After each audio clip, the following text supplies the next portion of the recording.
नमस्कार। देवभूमि के दंगल में आप सभी का स्वागत है। मैं हूं आपके साथ शशि शुक्ला और देवभूमि के दंगल में आज हम बात करेंगे अवैध अतिक्रमण भारी, पर्यावरण बचाने की तैयारी।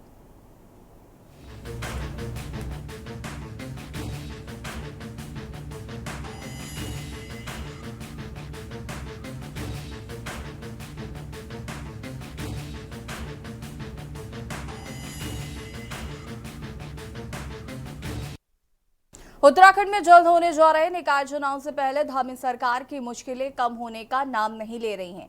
एक ओर जहां निकाय चुनाव को लेकर लगातार कोर्ट से लग रही फटकार है, तो वहीं दूसरी ओर विकास के नाम पर अंधाधुंध पेड़ों की कटाई का विरोध और अवैध अतिक्रमण पर एक बार फिर राज्य में सियासत शुरू हो गई है। आपको बता दें कि तेज बारिश के बीच एक बार फिर सोमवार को अवैध अतिक्रमण के खिलाफ कार्रवाई की गई है। जेसीबी की मदद से एमडीडीए और नगर निगम की ओर से कार्रवाई की जा रही है। इसी कड़ी में काठ बंगला और वीर गब्बर सिंह बस्ती में 11 मार्च 2016 के बाद हुए करीब 250 अवैध निर्माण को ध्वस्त किया गया। इस दौरान टीम को भारी विरोध का सामना करना पड़ा। बता दें कि एनजीटी के आदेश पर अवैध निर्माण पर यह कार्रवाई की जा रही है। कांग्रेस का कहना है कि बरसात के बीच सरकार गरीबों को बेघर कर रही है, जबकि बड़े लोगों पर कोई कार्रवाई नहीं की जा रही है। बिना नोटिस के ही प्रशासन गरीबों के घरों को तोड़ने की कार्रवाई कर रहा है। वहीं अतिक्रमण पर मचे सियासी बवाल के बीच देहरादून में हजारों लोग दिलाराम चौक से मुख्यमंत्री आवास तक सड़क चौड़ीकरण की चर्चा के बीच पेड़ों को बचाने के लिए लामबंद हो गए। हालांकि मुख्यमंत्री धामी पहले ही कह चुके कि इस मार्ग पर कोई पेड़ नहीं काटा जाएगा, सड़क चौड़ीकरण भी नहीं किया जा रहा है। इसके बाद भी सभी ने पैदल मार्च निकालकर सरकार से पेड़ों के कटान पर रोक लगाने की मांग की है। लोगों ने सरकार को चेतावनी दी है कि यदि सरकार ने उनकी मांगों पर ध्यान नहीं दिया तो निकाय चुनाव में भाजपा को सबक सिखाने का कार्य किया जाएगा। सवाल यह है कि क्या लोगों की नाराजगी निकाय चुनाव में भाजपा को भारी पड़ेगी। सवाल यह भी है कि आखिर कौन है जो इन मलबस्तियों को पहले बसा रहा है और फिर इनको उजाड़ा जा रहा है। आज इसी मुद्दे पर चर्चा करेंगे, उससे पहले रिपोर्ट।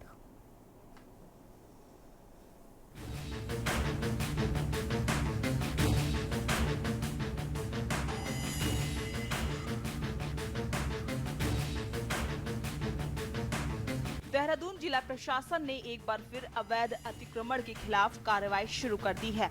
इसी कड़ी तेज बारिश के बीच कांट बंगला और वीर गब्बर सिंह बस्ती में 11 मार्च 2016 के बाद हुए करीब 250 अवैध निर्माण को ध्वस्त किया गया। इस दौरान टीम को भारी विरोध का सामना करना पड़ा। बता दें कि एनजीटी के आदेश पर अवैध निर्माण पर ये कार्रवाई की जा रही है। कांग्रेस का कहना है कि बरसात के बीच सरकार गरीबों को बेघर कर रही है, जबकि बड़े लोगों पर कोई कार्रवाई नहीं हो रही। बिना नोटिस के ही प्रशासन गरीबों के घरों को तोड़ने की कार्रवाई कर रहा है। मेरे चंदर देवी के नाम से, मेरे मम्मी के नाम से, सासू माँ के नाम से जमीन है, तो मेरे कोई नोटिस नहीं दे रहा था। तो मैं नगम निगम में गया एक दिन, तो बोला कि से कोई नोटिस दिया गया है, कागज दिया गया है, तो बोला कि नहीं। हम बोला कि नहीं, हमारे कोई चीज नहीं दिया जा।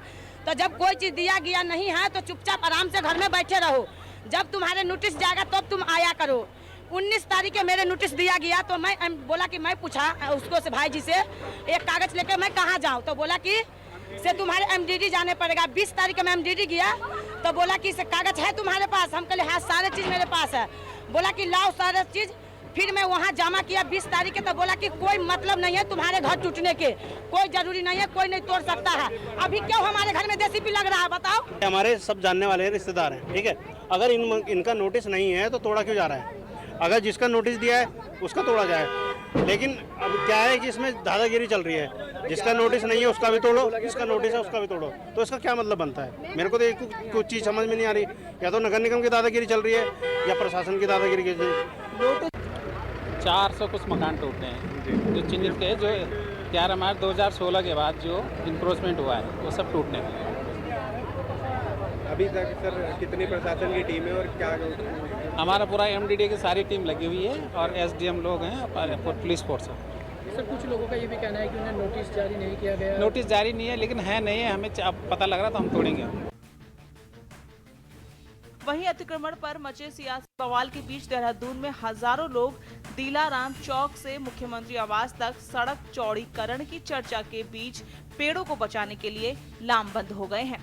हालांकि मुख्यमंत्री पुष्कर सिंह धामी पहले ही कह चुके हैं कि इस मार्ग पर कोई पेड़ नहीं काटा जाएगा, सड़क चौड़ीकरण भी नहीं किया जा रहा है। इसके बाद भी लोगों का भरोसा नहीं है।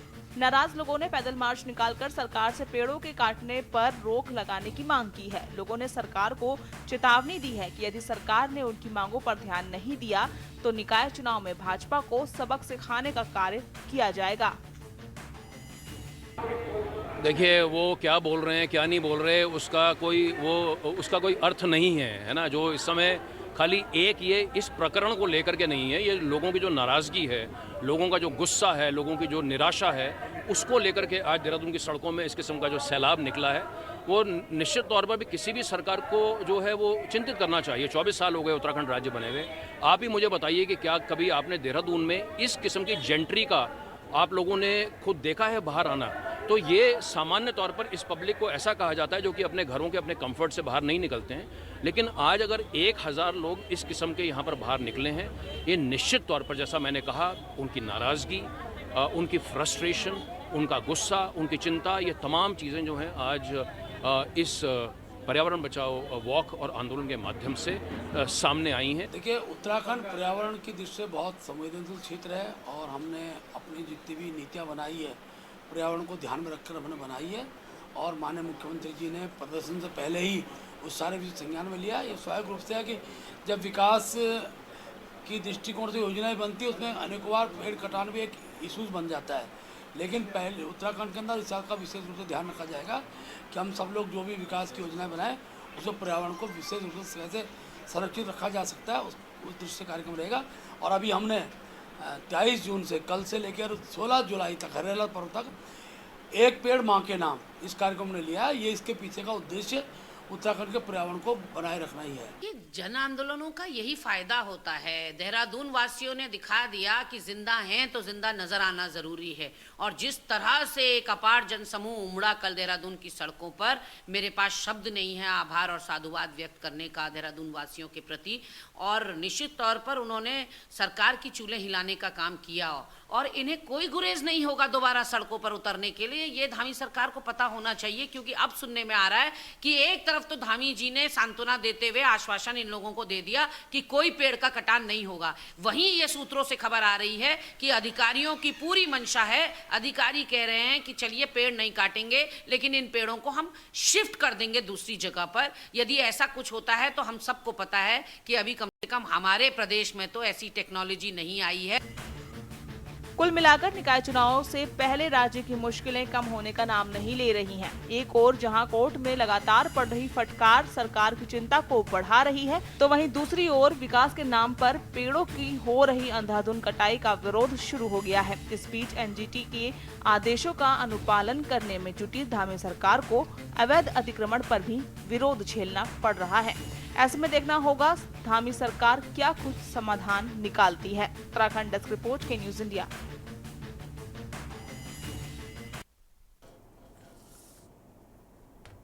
जी हाँ, तो एक और जहां निकाय चुनाव की वजह से लगातार कोर्ट से फटकार सरकार को पड़ रही है, तो वहीं दूसरी तरफ जिन लोगों को नोटिस नहीं दिया गया है उनको भी बेघर करने की कोशिश की जा रही है, जिसका विरोध लोगों द्वारा किया जा रहा है। साथ ही साथ चौड़ीकरण, सड़क चौड़ीकरण को लेकर जो पेड़ कटान होने की बात कही जा रही थी, उसको लेकर भी कल लोगों ने जमकर विरोध किया। और साथ ही साथ हालांकि सरकार ने कहा है कि उनकी ऐसी कोई मंशा नहीं है कि पेड़ों का कटान किया जाए। जिस तरीके से लगातार हम देख रहे हैं सरकार की मुश्किलें बढ़ रही हैं, तो कहीं ना कहीं इसका खामियाजा तो निकाय चुनाव में भुगतना ही पड़ेगा। आज इसी मुद्दे पर चर्चा करेंगे। मेहमान हमारे साथ जुड़ चुके हैं, उनसे आपका परिचय करा देते हैं। बीजेपी प्रवक्ता नवीन पिरशाली जी हमारे साथ जुड़ चुके हैं। कांग्रेस प्रवक्ता शीशपाल सिंह बिश जी हमारे साथ जुड़ चुके हैं। यूकेडी प्रवक्ता दीपक रावत जी हमारे साथ जुड़ चुके हैं। भूवैज्ञानिक के बयानी जी हमारे साथ जुड़ चुके हैं। समाज सेवी उदित खेड़ेयाल जी हमारे साथ जुड़ेंगे और आप सभी का बहुत बहुत स्वागत है। सबसे पहले शुरुआत शीशपाल सिंह जी से कर लेते हैं। शीशपाल जी, अगर हम बात करें जिस तरीके से सरकार की मुश्किलें जो हैं वो कहीं ना कहीं बढ़ती नजर आ रही हैं, जहां एक और लोग पेड़ कटान का विरोध कर रहे हैं, दूसरी तरफ जो अवैध अतिक्रमण हटाने की बात कही जा रही है, उन लोगों का भी घर हटाया जा रहा है जो लोगों को नोटिस भी नहीं मिला है। और जिस तरीके से लोग बता रहे हैं, तो कहीं ना कहीं जो स्थिति है वो सरकार के विपरीत नजर आ रही है। विपक्ष का क्या इस पर सोचना है? देखिए यशी जी, ये जो सरकार है ये हम शुरू से कह रहे हैं कि तानाशाही से चल रही है। इनको जो है प्रचंड बहुमत का जो है नशा चढ़ा हुआ है, और जो जनता की दिक्कतें हैं उसको ये समझने के लिए तैयार नहीं है। आप देखिए ना, अतिक्रमण के नाम पर जो लगातार प्रशासनिक कार्रवाई चल रही है। हम स्वयं जो है शहरी विकास मंत्री से मिले थे, मैं खुद उस प्रतिनिधि मंडल में था, और शहरी विकास मंत्री ने कहा कि जो है बयान भी दिया है कि जो है किसी को डरने की आवश्यकता नहीं है, जिसके बाद पास पूरे दस्तावेज होंगे जो 2000 पहले के दस्तावेज दिखाएगा उसको जो है हम बिल्कुल हटाने का काम नहीं करेंगे।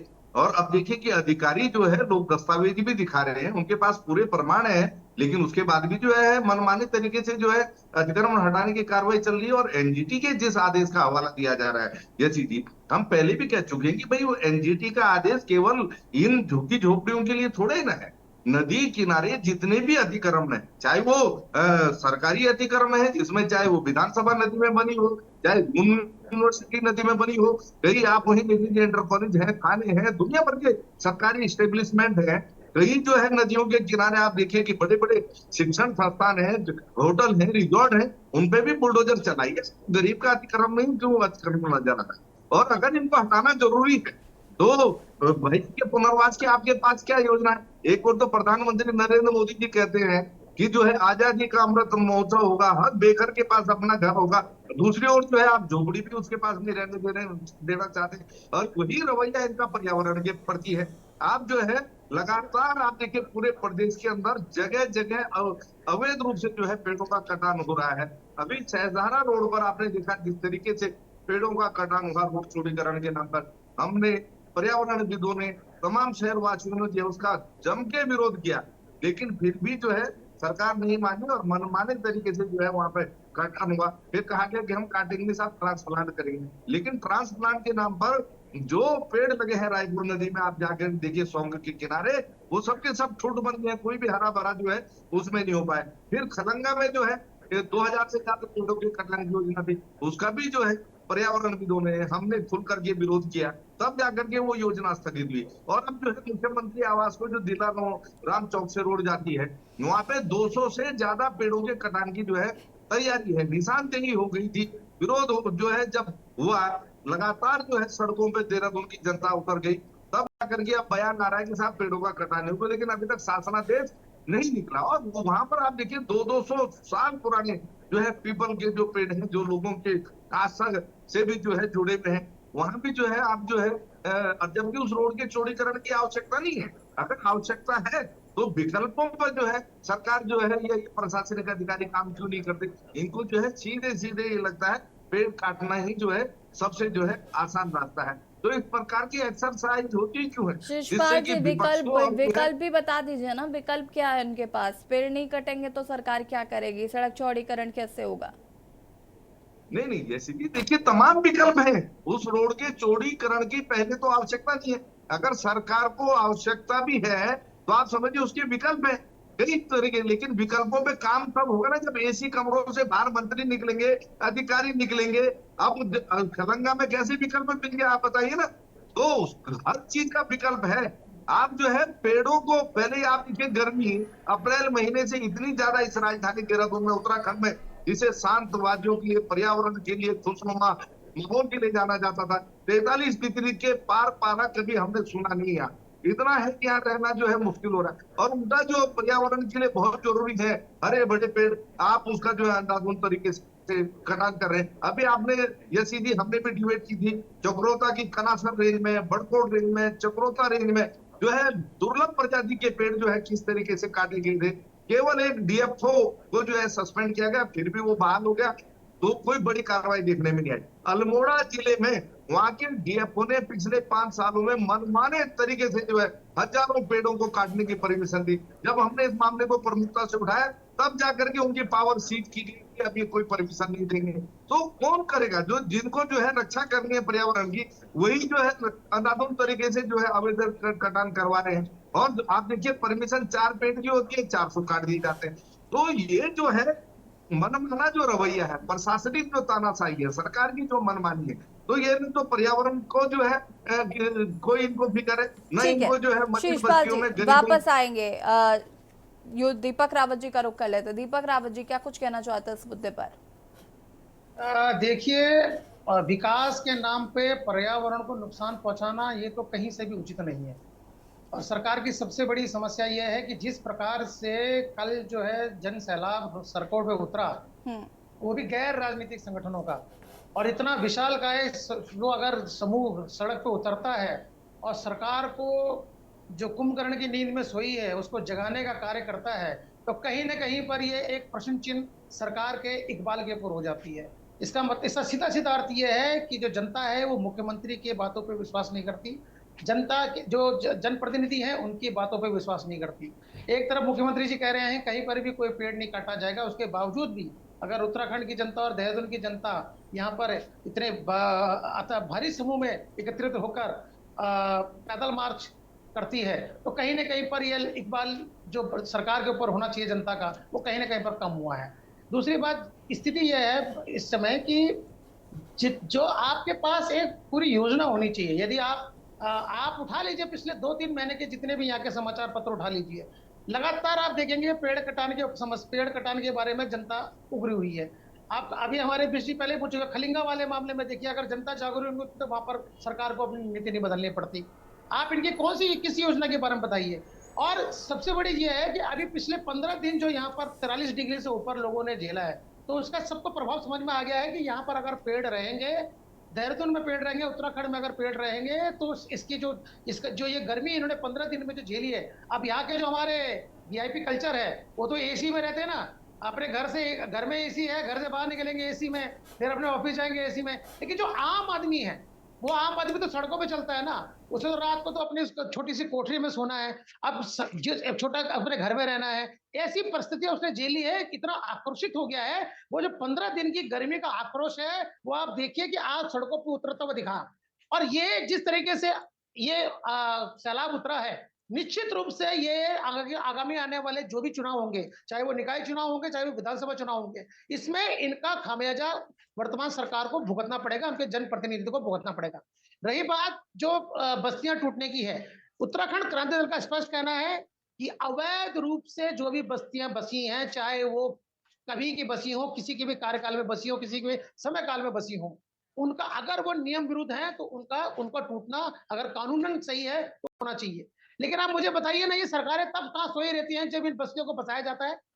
आज ही आप वर्तमान सरकार है, 6 नंबर पुलिया में पीछे एक खाला आता है सूचना विभाग के पीछे, आप कभी अपने रिपोर्टरों के पास जाके भेज के देखिए, एक नया देहरादून, मिनी देहरादून बस गया है।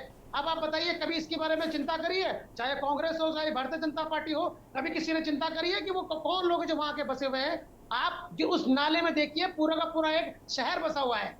आप राजपुर रोड में अगर पीछे जो नाला पड़ रहा है, उसको उस नाले में जाके देखिए, पूरा का पूरा एक शहर बस रखा है। कहां से आते हैं ये लोग? कौन है ये लोग? कौन इनको बसाता है? और उनके पास ये मत सोचिए कि वो यहाँ पाकिस्तान से आए हो या बांग्लादेश से आए हो, हमारे ही देश के लोग हैं। यही का और आश्चर्य की बात यह है, यही का उनके पास आधार कार्ड भी है। तो आप बताइए किस तरह की राजनीति को ये दोनों राष्ट्रीय पार्टियां पोषित कर रही हैं? प्रश्न तो इनके ऊपर उठना चाहिए ना। अब आज किसके शासनकाल में बसी है? रातों रात तो बसी नहीं है, आज टूट किसी और के शासनकाल में नहीं है, तो प्रश्न चिन्ह कांग्रेस भाजपा में कर रही है।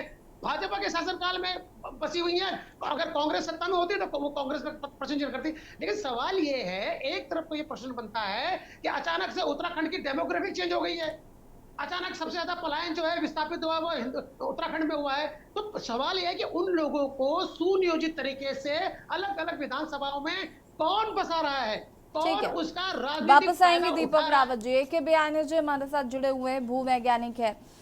ए के बयाने जी, जिस तरीके से और उत्तराखंड में सबसे ज्यादा पलायन हो रहा है और उसके बाद भी उत्तराखंड की जनसंख्या तेजी से बढ़ रही है, तो जाहिर है कि लोग बाहर से आके उत्तराखंड में बस रहे हैं, अवैध अतिक्रमण किया जा रहा है और उस अवैध अतिक्रमण को हटाने की कोशिश की जा रही है। हालांकि अवैध अतिक्रमण ये यहाँ पर जब हो रहा होता है तब सरकारें क्या कर रही होती है, साथ ही साथ जिस तरीके से हम ये भी देख पा रहे हैं यहाँ पर कि आधार कार्ड भी यहीं का है, टैक्स भी भर रहे हैं, बिजली का बिल भी दे रहे हैं, और ये सब हो कैसे पा रहा है?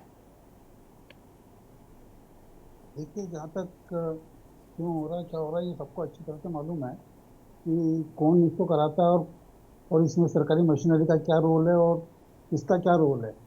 सवाल ये है कि जो पर्यावरण की बात अगर हम करें तो वृक्ष कटेंगे तो पर्यावरण को निश्चित रूप से क्षति होना, इसमें कोई दो राय नहीं है। अब सवाल ये कि ये सिर्फ सिंगल इशू पे अगर हम सोच के चले कि हम पर्यावरण को बचा लें और बाकी चीज़ों को छोड़ दें तो उससे समस्या का हल नहीं निकलेगा। मेरा ऐसा मानना है कि सड़कें कम चौड़ी हो गई है, आवागमन बहुत ज़्यादा बढ़ गया है। इसके बावजूद अगर हम देखें तो सड़क के किनारे हमको दोनों तरफ वाहन खड़े हुए मिलते हैं, वो चाहे रात में खड़े रहें चाहे दिन में खड़े रहें। उसके कारण क्या होता है कि सड़कें जो कम चौड़ी है वो और कम चौड़ी हो जाती है। इसी तरह से अगर हम सड़कों पे पार्किंग का प्रोविजन हटा दें मेन रोड पे या साइड की रोड पे, तब हमारे पास समस्या उतनी गंभीर नहीं रह जाएगी, चाहे वो न्यूट्रेंट रोड हो या कोई दूसरी रोड हो। इसके साथ साथ दूसरा अगर हम सोचें समस्या का हल निकालना तो हमको यहाँ उत्तराखंड में स्ट्रीट पार्किंग या बेसमेंट पार्किंग को वैधानिक रूप से मान्यता देनी पड़ेगी। और इसमें कोई ऐसा बहुत बड़ा इशू नहीं है कि जिसको मान्यता नहीं दी जा सकती है। अगर हम इसको मान्यता देते हैं तो फिर हमारे पास हर मकान के साथ अगर उसकी बेसमेंट पार्किंग है या स्ट्रीट पार्किंग है तो आप समस्या का काफ़ी कुछ हद तक निदान निकाल सकते हैं। परंतु सिर्फ पर्यावरण को लेके अगर बात करेंगे तो समस्या फिर मार्ग में ही आ जाएगी। फिर भी लोग रोजगार के लिए भी उत्तराखंड में आते हैं, देहरादून में आते हैं और वो सड़कों पर ठेला लगाते हैं। अब वो भी देखना है आपको। तो इन सारे समस्याओं का समग्र रूप से चिंतन करके अगर हम हल निकालें तब तो एक सफलतापूर्वक हल निकलेगा। फिर पर्यावरण की बात करेंगे तो इस काम से सरकार जो करती है इस काम से सुनती है, दूसरे काम से निकाल देती है। और इसी तरह से जंगल कट जाएंगे और वृक्ष कट जाएंगे और समस्या वहाँ की वहीं रहेगी जहाँ सड़कें चौड़ी हुई। जैसे सरदार रोड का उदाहरण दिया गया, सड़कें चौड़ी हुई पर सड़कें चौड़ी होने के बाद क्या हुआ कि वहाँ दोनों साइड ठेले लगने लग गए, वहाँ पे पार्किंग हो गई, सड़क वहाँ की वहीं रह गई और जो आम आदमी परेशानी में गुजरता था वही उसी में से गुजर रहा है। इसलिए मेरा ये मानना है कि समग्र रूप से इसको चिंता विचार करा जाए और उसका हल निकाला जाए। और जहाँ तक नदी में बसे हुए लोगों का सवाल है, नदी को हम लोगों ने नाले में कन्वर्ट कर दिया है और अगर नाले में कन्वर्ट करते हैं तो कभी न कभी जब अतिवृष्टि होती है तो फिर उसका खामियाजा उन्हीं लोगों को भुगतना पड़ता है जो वहाँ पे रहते हैं। तो सवाल ये उठता है कि नदी की मिनिमम चौड़ाई कितनी रखी जाए। ये कोई बहुत बड़ा इशू नहीं है। हम इस इशू पर ध्यानपूर्वक विचार करके तो अगर हम रखें कि हमको इससे कम चौड़ी नदी को नहीं होने देना है, जो नदी 500 मीटर 600 मीटर चौड़ी हुआ करती थी आज वो घट के 10-15 मीटर चौड़ी रह गई है। तो ऐसे में तो समस्या आज नहीं आएगी तो कल आएगी और जो वहाँ पे रह रहे हैं वो भी प्रभावित होंगे। और फिर वहाँ के वहीं कि सरकार क्या कर रही है, कौन क्या कर रहा है, क्यों नहीं सरकार ने ध्यान दिया। तो एक जो प्लानिंग के पार्ट है और वो खास करके लॉन्ग टर्म प्लानिंग, उसका हमारे प्रदेश में पूर्ण रूप से अभाव देखने को मिलता है कि आज के 30 साल बाद या 35 साल बाद क्या स्थिति होगी। ये जब मालूम है कि उत्तराखंड में न्यू कैंट रोड पर चीफ मिनिस्टर और गवर्नर दोनों रहते हैं और बड़े बड़े वीआईपी रहते हैं, तो सड़कें चौड़ी चाहिए ही चाहिए क्योंकि आवागमन होगा और जैसे जैसे एज बढ़ेगी या हमारा प्रदेश पुराना होता जाएगा उसी प्रोपोर्शन में यहाँ पे वो व्हीकल का आवागमन भी बढ़ेगा। तो ये सन 2000 के आसपास अगर प्लानिंग करी होती इस रोड पे तो आज ये समस्या शायद नहीं आती। और समस्या का हल करने के लिए मेरा ऐसा मानना पर्यावरण को ध्यान में रखते हुए समग्र प्लानिंग की जरूरत है और समग्र प्लानिंग से ही समस्या का हल निकलेगा, नहीं तो ऐसे पीसमिल अप्रोच से कोई हल नहीं निकल सकता। ठीक है, नवीन पिशाली जी हमारे साथ जुड़ चुके हैं, बीजेपी के प्रवक्ता है। नवीन जी बहुत बहुत स्वागत है। और उदित घेड़ियाल जी भी हमारे साथ जुड़ चुके हैं, समाज सेवी है उदित घेड़ियाल जी, आपका भी बहुत बहुत स्वागत है। नवीन पिशाली जी, बहुत सारी चीज़ें आजकल हाल फिलहाल में देखने को मिल रही हैं, जिसमें पहली अगर हम बात करें तो ये अवैध अतिक्रमण एक बड़ा मुद्दा सरकार के गले की फांस बनता हुआ नजर आ रहा है। लोगों के मन में सवाल ये भी है कि ये अवैध अतिक्रमण होता कैसे है और उसके बाद फिर उनको उजाड़ा जाता है तो उनके विस्थापन के लिए आप क्या कर रहे हैं, क्योंकि इस तरीके से किसी के घर को उजाड़ देना, जब उनके पास यहाँ का आधार कार्ड भी बन जाता है इजीली, बिजली का बिल भी दे रहे हैं, वो पानी का बिल भी दे रहे हैं, वो तमाम चीज़ें कर रहे हैं, उसके बावजूद भी अब उन्हें हटाने की कोशिश की जा रही। कई लोग ऐसे हैं जो जिन्हें नोटिस भी नहीं दिया गया है, उन्हें भी उनके घर पे भी बुलडोजर चल रहा है। और ये जो पेड़ों का कटान और पर्यावरण को बचाने के लिए जो लोग प्रदर्शन कर रहे हैं उस पर भी क्या कुछ कहना चाहते हैं? कहीं ना कहीं ये नगर निकाय चुनाव में आपके लिए मुश्किलें खड़ी कर सकता है। जी यशा जी, मैं काफी देर से जो कांग्रेस के मैं प्रवक्ता तो आज कम कहूंगा इनको, कांग्रेस और यूकेडी के जो यहाँ पर पर्यावरणविद आए उनका भाषण सुन रहा था और काफी देर से उनको सुन रहा था, उन्होंने अपनी बातें रखी और समाज सेवी जो थे उन्होंने बहुत अच्छी बात अपने यहाँ पर रखी कि विकास के साथ साथ पर्यावरण की सुरक्षा भी सरकार की जिम्मेदारी में आता है और सरकार इसलिए काम कर रही है। मैं इनसे पहले अपनी बात करूं, उससे एक सवाल ये पूछना चाह रहा हूं कि क्या अवैध अतिक्रमण, अवैध रूप से बसे हुए लोगों पर कार्रवाई होनी चाहिए, नहीं होनी चाहिए? क्योंकि उत्तराखंड जिस हिसाब से आपदा प्रदेश है, यहाँ पर आपदाएं आती रहती है और हम आए दिन सुनते हैं कि बादल गिरने की घटना यहाँ पर होगी, इतने लोगों के जान माल का नुकसान हो गया। और अगर उसको सरकार नहीं देखती है और नदी नालों में से लोगों को नहीं हटाया जाता है जो अवैध रूप से बसे हुए हैं, जहां पर उनको नहीं बसना चाहिए, तो भी समस्या है। तो सरकार अपना काम कर रही है, जो भी एनजीटी का आदेश है उस आदेश का पालन अक्षरशः उत्तराखंड की सरकार करने की कोशिश कर रही है। लेकिन विपक्ष उसमें जो राजनीति कर रहा है वो राजनीति खराब है। राजनीति ऐसे नहीं होनी चाहिए। अगर सरकार सड़कों का चौड़ीकरण कर रही है तो वनों में भी मिक्स फॉरेस्ट को बढ़ावा दे रही है हमारी सरकार।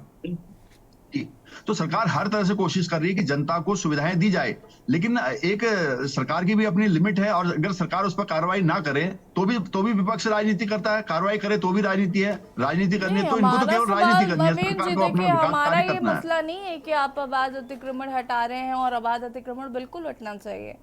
हमारी तो ये समस्या ना कि जब ये बस रहे थे तब आप आंख बंद करके क्यों बैठे थे? आपके जो प्रशासनिक अधिकारी हैं ये आंख बंद करके क्यों बैठे थे? इनके पास आधार कार्ड कहाँ से आया?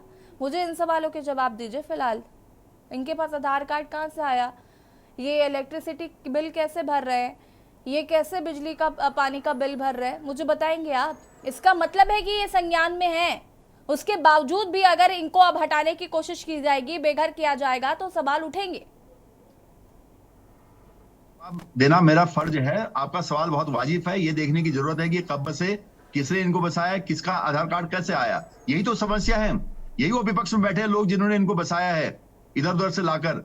बनभूलपुरा कैसे बसा, कैसे यहाँ की नदी नालों पर कैसे कब्जा हुआ, वो आज विपक्ष में बैठे उत्तराखंड की जनता ने उनको विपक्ष में बैठा दिया है। हमारी सरकार अवैध अतिक्रमण पर कार्रवाई कर रही है। यशी जी, हमें सिंपल समझना है कि अवैध अतिक्रमण पर कार्रवाई हो रही है। मैं आपके माध्यम से विपक्ष से पूछना चाहता हूं कि क्या अवैध अतिक्रमण पर कार्रवाई होनी चाहिए, नहीं होनी चाहिए? बात सवाल ठीक है, रुक जाइए। उदित घड़ियाल जी का रुख कर लेते हैं शिशपाल जी, उसके बाद आपके पास आते हैं क्योंकि काफी देर से उदित जी भी वेट कर रहा है।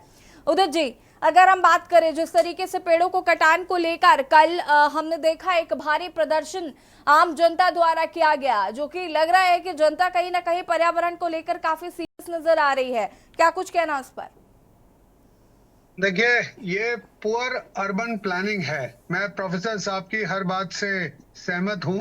ये बहुत पुअर अर्बन प्लानिंग है। जिस दिन इस प्रदेश की नींव डली थी, अगर राजधानी को देहरादून में रखना था तो उसका एक मास्टर प्लान बनना चाहिए था, उसके हिसाब से विकास होना चाहिए था।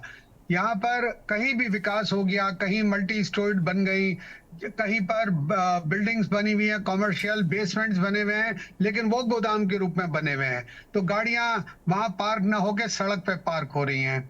जहां पर परमिशन 4 पेड़ की मिली है 400 कट रहे हैं। ऐसा बहुत जगह देखा गया है। बिल्डर्स, डेवलपर्स जो देहरादून के आसपास साल के जंगल काट रहे हैं, ये किसी से छुपा नहीं है। सैटेलाइट पिक्चर्स है, सब कुछ अवेलेबल है, लोग रोज रिकॉर्डिंग भी करते हैं। मेरा कहना यह है कि ये जो प्रदर्शन हो रहे हैं ये किसी कारण से हो रहे होंगे। इसमें बुद्धिजीवी लोग भी हैं, इसमें सब ऐसे नहीं है कि कोई पैसे पे लाए हुए लोग हैं। ये लोग सब के सब विद्वान हैं, सब जागरूक है, तो इनको कहीं ना कहीं दिख रहा है कि कोई नुकसान हो रहा है। अब सवाल ये उठता है कि जब अर्बन प्लानिंग ही नहीं है शहर में, तो हम कहाँ चौड़ा करेंगे? ये तो देखिए, ये अभी युवा वो है प्रदेश है, इसकी ओर सभी का आकर्षण बढ़ा हुआ है।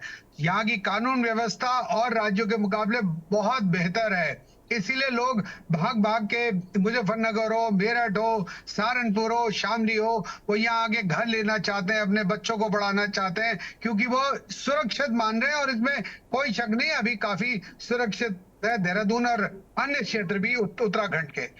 हमारी परेशानी ये है कि अर्बन डेवलपमेंट भी होना है, अतिक्रमण भी होना है। ये किसी एक विशेष सरकार के लिए मैं नहीं कह रहा हूं, लेकिन ये सभी इसमें दोषी हैं। आज नहीं, ये कब से बच रहा है, कब से अतिक्रमण हो रहा है, और वर्तमान में भी चल ही रहा है अतिक्रमण। ऐसा नहीं है कि अतिक्रमण कहीं हटा हो, अतिक्रमण चल रहा है, लोग बस रहे हैं। तोड़ना, जहां तक देखिए ये कोर्ट के निर्देश आ रहे हैं तो सरकारें कार्रवाई कर रही हैं, यानी कि हमारी फिर अर्बन प्लानिंग बहुत पुअर है, हम अपनी ओर से कार्रवाई नहीं कर रहे। हमें कुछ देखिए मैं आपको एग्जांपल देता हूं, जगमोहन जी ने नेहरू प्लेस दिल्ली में उसके पीछे बहुत बड़ी अवैध बस्ती थी, उस बस्ती को उन्होंने संपूर्ण रूप से साफ करा, लेकिन जो साफ करे गए उन सबको घर दिया गया। तो पहले घर बना दिए गए उनके लिए और फिर एक रात में मेरे हिसाब से कम 5-10 हजार परिवार मतलब लोग थे वहां पर जो हटाए गए। तो ये अगर हमें आज भी अर्बन प्लानिंग करनी है, इनका अतिक्रमण देखिए अब ये आ गए हैं शहर में, कैसे इनको कनेक्शन मिला है, कैसे इसमें कोई भी दंड नहीं होगा कभी भी, किसने इनके आधार कार्ड बनाए, कैसे बन गए, चलिए मान लेते हैं प्रदेश में आ गए तो हमारे ही अब हिस्से हैं, लेकिन इनको प्रॉपर बसाना, इनको वैध रूप से बसाना ये सरकार की जिम्मेदारी है। मैं उम्मीद करता हूं जो प्रधानमंत्री जी का एक संकल्प है कि हर गरीब को घर मिलना, उसमें हमारी प्रदेश सरकार को तेजी लाएगी। जहां तक पेड़ कटान का सवाल है, पेड़ कटान तो हाईवे पे कट गए बहुत सारे, प्रोफेसर साहब जो कह रहे हैं वो बिल्कुल ठीक कह रहे हैं, या तो ना विकास करें, हम कहीं भी जैसे चल रहे हैं वैसे धक्के खाते रहें, घंटों जाम में फंसे रहें, लेकिन अगर हमें अर्बन प्लानिंग करनी है तो हमें पेड़ काटने पड़ेंगे। हाँ, जो विद लोग पेड़ काटने के विरोध में वो ये भी जोर डालें कि कितने पेड़ इसके एवज में लगे हैं, कहाँ लगे हैं और उसकी मॉनिटरिंग करें। मजा तो इसमें है, केवल पेड़ काटने से समस्या यही है उदित जी, ये मजे वाली बात नहीं, समस्या यही है पेड़ लगाने का दावा करना और कितने पेड़ जो लगाए जाते हैं वो कितना फल फूल रहे हैं ये भी एक बड़ी बात है, क्योंकि ये तो हम जानते ही है कि जो पेड़ लगाए जाते हैं उनकी देखरेख नहीं की जाती, खाना पूर्ति की जाती है कि हमने एक एहसान कर दिया एक पेड़ काटकर और उसके बाद हमने कुछ पेड़ लगा दिए। 2-3 चीजें सिटी फॉरेस्ट के लिए, 2-3 चीजें सिटी की ट्रीज के लिए, 2-3 चीजें जो प्रोफेसर साहब अभी विस्तार से बता सकेंगे।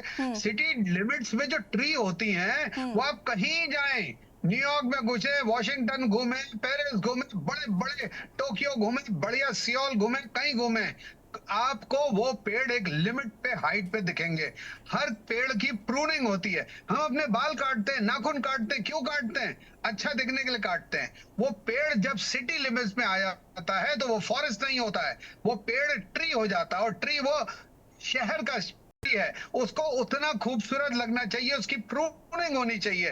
राजपुर रोड पे आप चलिए, जब बारिश आती है, तूफान आती है तो डर लगता है कि कोई टहनी टूट के आपकी गाड़ी के ऊपर, मोटरसाइकिल वाले के ऊपर ना गिर जाए, कोई किसी घायल ना हो जाए, कोई और ऐसा हुआ है कई जगह। तो बहुत सारी अर्बन प्लानिंग है जो आज भी नहीं हो पाई है। हम शहरों को खूबसूरत बनाने की कोशिश कर रहे हैं। इस पर हम बातचीत करेंगे, जवाब भी लेंगे, चर्चा को आगे बढ़ाएंगे। आप सभी हमारे साथ बने रहिएगा। और बात कर रहे हैं हम आज, जहां एक तरफ अतिक्रमण को लेकर सरकार की परेशानी बढ़ती जा रही है, दूसरी तरफ पेड़ों का कटान जारी है जिसको लेकर जनता के द्वारा विरोध किया जा रहा है। रुकेंगे एक छोटे से ब्रेक के लिए, चल हाजिर होते हैं।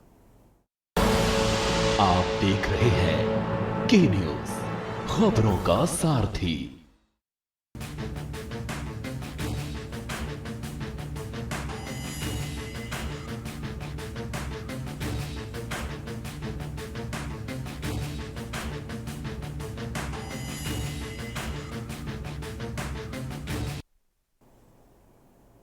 अवैध अतिक्रमण भारी, पर्यावरण बचाने की तैयारी। ब्रेक के बाद एक बार फिर से आप सभी का स्वागत है। चर्चा इसी पर कर रहे हैं, मेहमान हमारे साथ लगातार बने हुए हैं। शिषपाल जी अपनी बात को पूरा करिए। देखिए यशी जी, यहाँ पर भाजपा के प्रवक्ता ने कहा है कि साहब जो है ये जो अवैध बस्तियां हैं ये कांग्रेस पार्टी ने बसाई हैं।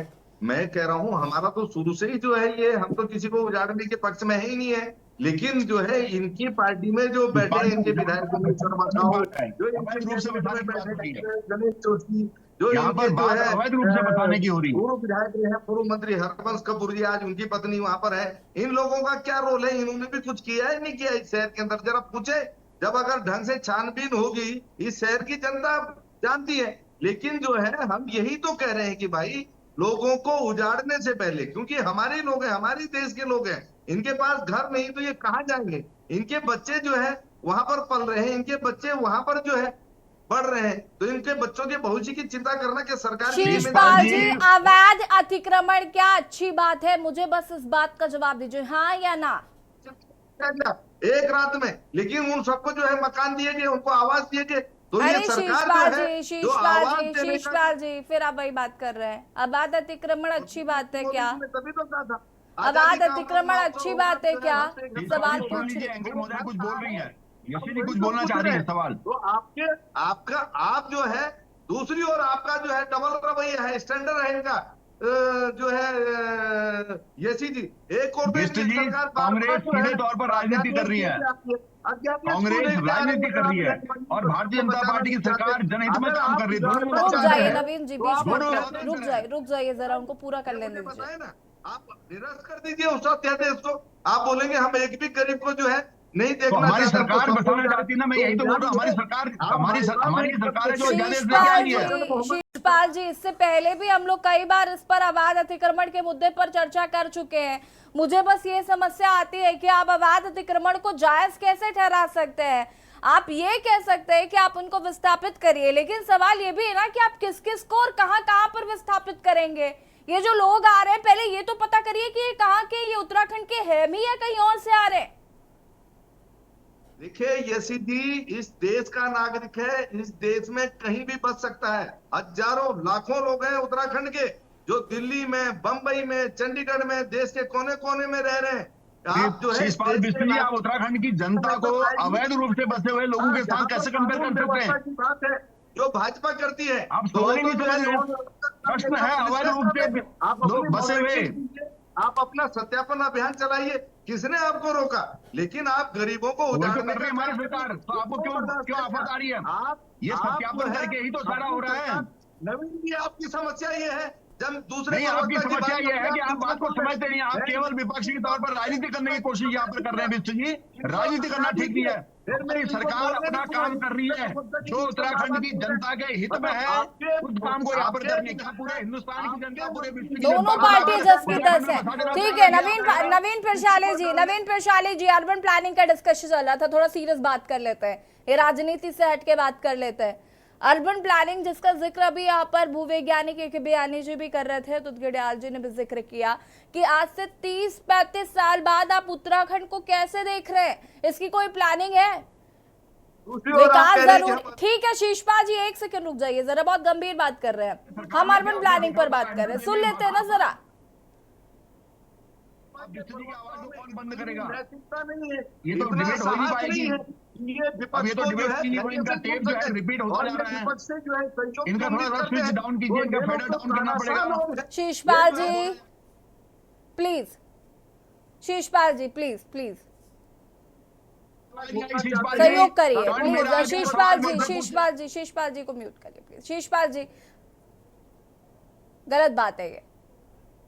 नवीन प्रशाले जी जवाब दीजिए प्लीज।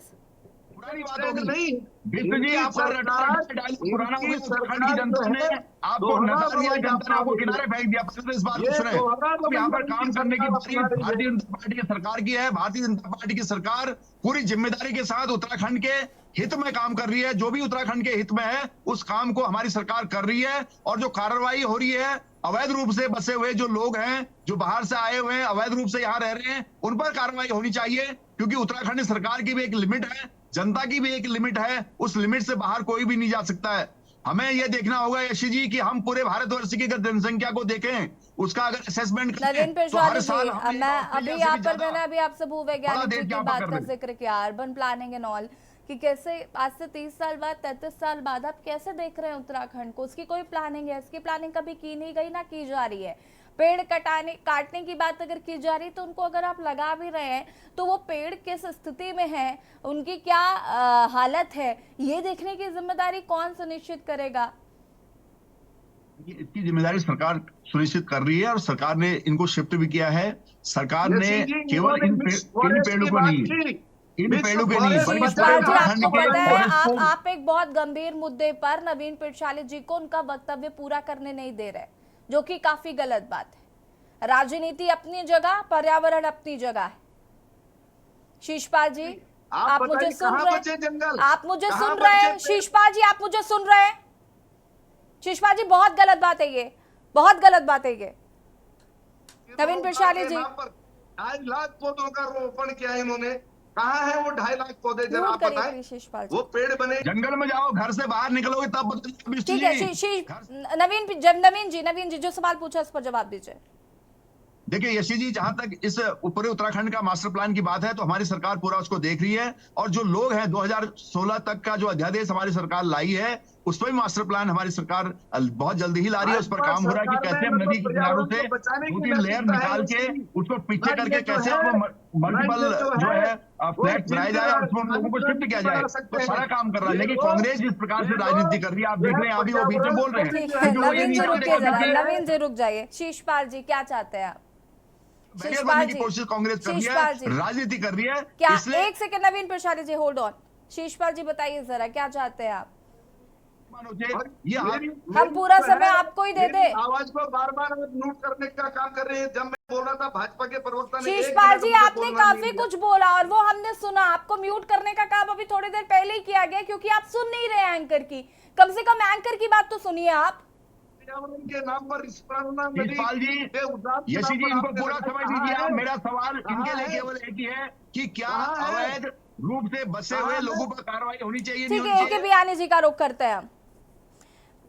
एके बियानी जी, देखिए अभी यहाँ पर जैसे कि उदित गडियाल जी भी इस बात को कह रहे थे कि पेड़ काटना क्योंकि विकास कर रहा है तो जाहिर सी बात है कि पेड़ कट रहे हैं, लेकिन उन पेड़ों की जो अन्य पेड़ लगाने की जिम्मेदारी, कितने पेड़ लग रहे हैं, कौन से पेड़ लग रहे हैं, जैसे कि उन्होंने बहुत सारी जगहों का जिक्र किया।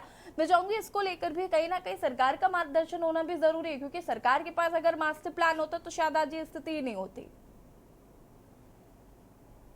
देखिए सरकार के पास पूरा मास्टर प्लान है, सरकार काम कर रही है। रुक जाइए, बयानी जी बताएंगे इस पर, आऊंगी मैं। देखिए जहाँ तक पेड़ कटने के सवाल है और सरकार द्वारा लगाए जाने का सवाल है, तो मुझे यहाँ लगता है कि सरकार पे लोगों का विश्वास उतना नहीं है, क्योंकि जिस विभाग, जंगल विभाग जिसके पास पेड़ लगाने का दायित्व है वो अपना दायित्व बराबर निभा नहीं रहा। तो ये पिछले 50 साल से मैं देख रहा हूँ वनीकरण का अभियान चल रहा है और अभी तक वहाँ के हम वहीं हैं, बल्कि स्थिति हमारी डिटोरिएट हुई है। तो सबसे पहले यहाँ पे जरूरी है कि सरकार के प्रति लोगों का विश्वास हो, या जो विभाग इसके लिए जिम्मेदार हो वो अपनी पूरी जिम्मेदारी के साथ इस काम को करे। उनका जंगल विभाग तो ये कहता है कि बरसात आने वाली है या बरसात हो रही है, तब उन्होंने 4 गड्ढे खोदे, उसमें पेड़ लगा दिए, पौधे लगा दिए और उसके बाद उनकी छुट्टी हो जाती है। तो ऐसे काम नहीं चलेगा। उन पौधों का संरक्षण भी जरूरी है, उनके प्रॉपर मेंटेनेंस भी जरूरी है। आप 1000 पेड़ मत लगाइए, सिर्फ 50 पेड़ लगाइए, और 50 अगर 2 साल 3 साल आपने उनकी अच्छी केयर कर ली तो वो अपना बड़ा हो जाएंगे। और उसके साथ साथ फिर धीरे धीरे अगर हम इस तरह से चलें, बजाय एक कॉम्प्रिहेंसिव प्लान है, मतलब पूरे के पूरे एरिया को लेने के बजाय लिमिटेड एरिया में अगर हम इस तरह के मुहिम चलाएं कि वहाँ पे पब्लिक का भी सहयोग हो, NGO का भी सहयोग हो, जो सेवाभावी लोग हैं उनका भी सहयोग हो, और सरकार जो एक कैटलिस्ट के रूप में उसमें काम करे, और उनको अगर वो 10 पौधे लगाते हैं और उसमें से 2 पौधे अगर वो फल के लगाते हैं और वो फल का राइट अगर उनको दे दिया जाए कि जो भी फल आ रहे हैं वो आप यूज़ करेंगे या जैसे भी आप यूज़ करना चाहें करेंगे, तो निश्चित रूप से हमारे जंगलों में या हमारे आसपास पेड़ पौधे काफ़ी बढ़ जाएंगे। पर इसमें कम्युनिटी पार्टिसिपेशन बहुत ज़रूरी है, और जब तक कम्युनिटी पार्टिसिपेशन नहीं होगा तो सिर्फ सरकार जो खुद ही एक उदासीन विभाग की तरह से काम करती है, उससे काम नहीं चलेगा। और हमको पेड़ तो लगाना ही पड़ेंगे, नहीं तो जो इस साल हमने गर्मी देखी है, अगले साल हो सकता है इससे और ज़्यादा भयावह स्थिति और धीरे धीरे भयावह स्थिति होती जाएगी, क्योंकि ग्लोबल वार्मिंग का असर से हम बच नहीं सकते हैं। तो उत्तराखंड में ग्लोबल वार्मिंग से अगर बचाना है तो हमको एक काफ़ी कॉम्प्रिहेंसिव प्लानिंग हर लेवल पे करना पड़ेगी, और वो कॉम्प्रिहेंसिव प्लानिंग के बाद ही हम इसको सफलतापूर्वक कर पाएंगे, ऐसा मेरा मानना है। नवीन जी अनम्यूट कीजिएगा।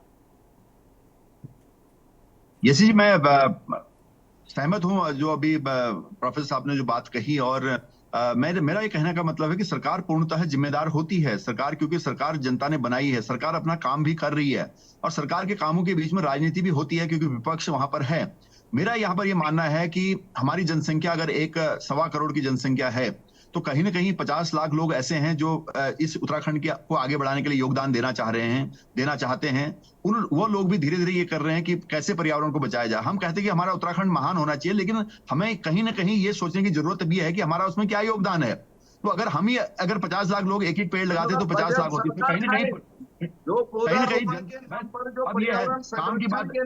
अगर देखिए आपका काम तो राजनीति करने का है, अगर हर काम को सरकारी डंडे से ही करना चाहते हो तो सरकारी डंडा चल तो रहा है, बुलडोजर चल, उसका क्यों विरोध कर रहे हो आप? अगर हर काम सरकारी डंडे से होता है तो बुलडोजर चल रहा है, उसका क्यों विरोध कर रहे हो? क्यों विरोध कर रहे हो? किसने विरोध कर रहे हैं बताइए? अगर आपको सरकारी डंडा चाहिए तो चल अतिक्रमण पर, अवैध अतिक्रमण जो बुलडोजर चल रहा है उसको क्यों रोक रहे हो आप? क्यों रोकने का प्रयास कर रहे हो? आपको संज्ञान लेना पड़ा। नवीन पिरसानी जी और शीशपाल बेश जी एक एक करके बात करिए प्लीज। अवैध अतिक्रमण गलत है या सही, आप ये बताइए। तो बताइए, सवाल का जवाब दीजिए, आप सवाल का जवाब दीजिए।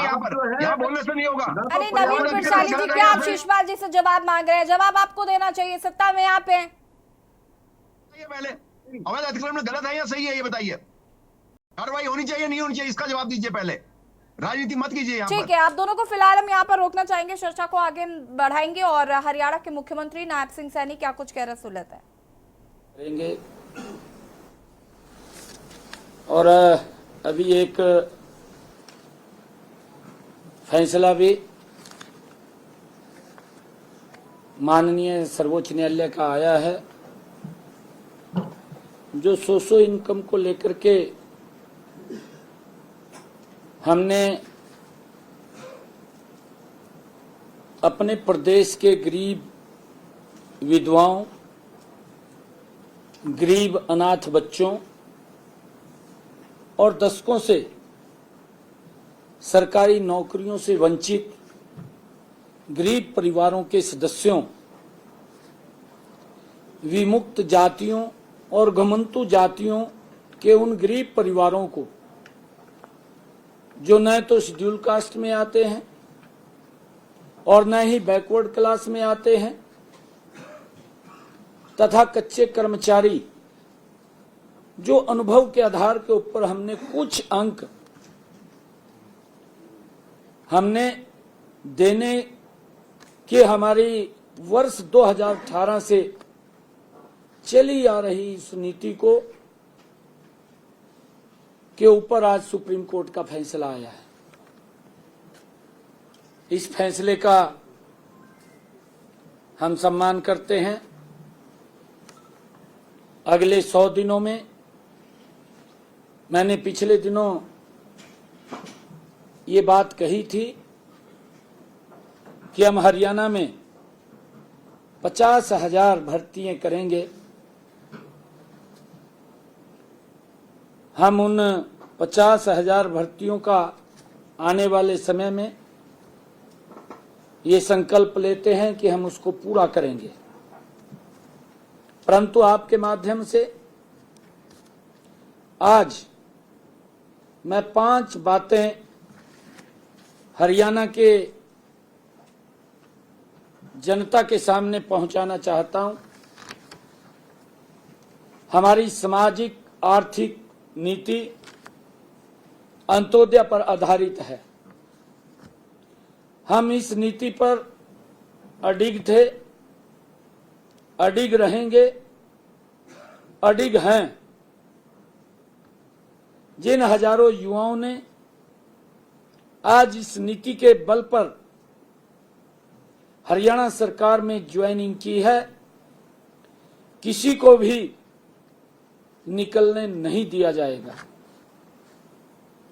आज इस फैसले से सीईटी के एग्जाम पर कोई सवालिया निशान नहीं है। कांग्रेस के लोग इस फैसले पर ओछी राजनीति के लिए उल्टे सीधे बयानबाजी कर रहे हैं। वो झूठ फैलाने का काम कर रहे हैं, वो भ्रम फैलाने का काम कर रहे हैं। यदि कांग्रेस के लोगों को इन गरीब विधवाओं, गरीब अनाथ बच्चों, बिना नौकरी वाले परिवारों, कच्चे कर्मचारियों, विमुक्त जातियों के युवाओं के खिलाफ हैं तो इस पर विचार करें।